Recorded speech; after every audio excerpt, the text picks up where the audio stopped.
What's up everybody, Tommy here, Math Productions, and this video is going to cover a handful of some really important basic load order and mod management ideas, practices if you will. It's going to cover when you add new mods to an existing load order like you see on screen currently, when mods in your load order were previously a-okay and then all of a sudden start giving you problems. And we're going to show off an update from Something Wicked, their newest addition to the Wicked Workshop cluster of mods. Now it's 3 of them. We also add, like you see up in the top right, the new Doom creation.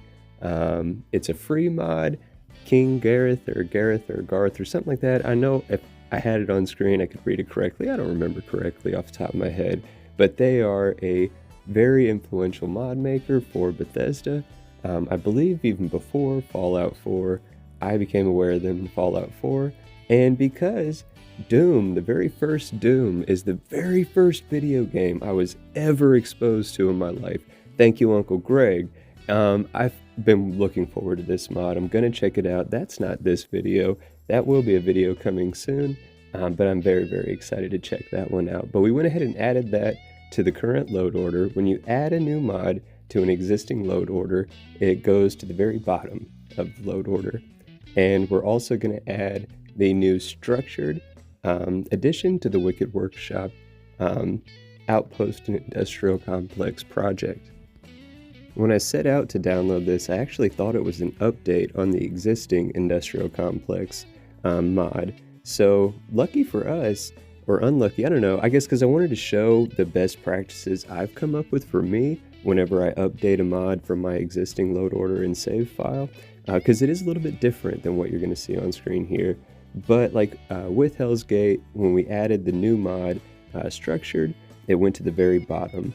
I'm going to go ahead and put these in what I feel would be an appropriate place instead of just leaving them at the bottom.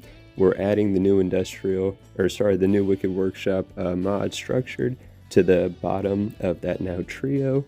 And then I put the Hell's Gate up there at my kind of the end of the load order mods before I get into my Rabbit's lighting mods, which should be at the very bottom. But that's literally it. It's as easy as that to add new mods to an existing load order. What you just saw last on screen was after we saw that problem that we mentioned at the beginning of the video where our Zone 79 Ecliptic Spacesuit Replacer and Standalone mod, all of a sudden it broke on the Adoring Fan and his face was gone.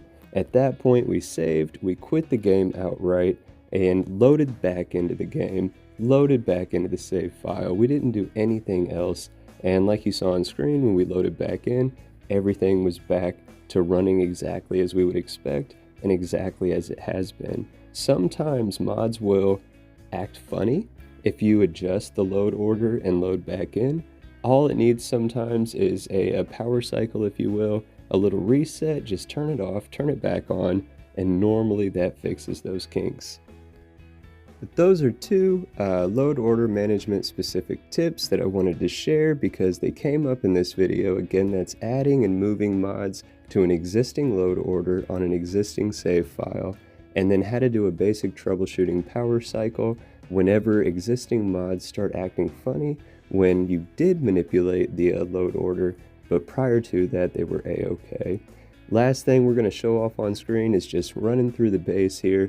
Again, it's the from Something Wicked, the Wicked Workshop Structured mod. There is the basic Outpost project, there's the Industrial Complex, and now Structured. Check this out. One of those adds in those Wicked transfer containers, and they're actually functional. So I always really disliked the fact that I could only put in 1 transfer container, and especially with all the other Wicked Outpost mods and stuff that add in those multiple landing pads, it just makes sense to me that I'd be able to put, even for just aesthetics, a transfer container at each of those landing pads. It makes sense to me. This giant thing though is definitely added from Structured. It adds in a whole bunch of vehicles and aesthetically pleasing, not necessarily functional, but because of the aesthetical appeal, it makes the outpost look like it's functional. And this mod's pack specifically Structured focuses a lot on industry. And this garage that we have in is obviously sporting a whole bunch of mechs, and it looks like it's an industrial plant for manufacturing mechs. But in all the open space, for this current outpost in this playthrough, we're going to start adding manufacturing units, and we're going to get into doing some big time industrial manufacturing. I've been learning a lot from Will and Y. You should definitely check out their channel.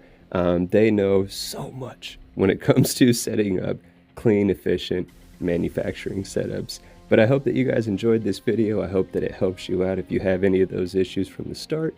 I hope the base tour inspires you to do something super cool, wicked cool with your own outposts. If you like the video, I hope you press the like button. If you press the like button, I hope you consider subscribing to the channel. Helps me out a lot when you do. Let me know down in the comments below what you think, what you want to see next. And as always, take care.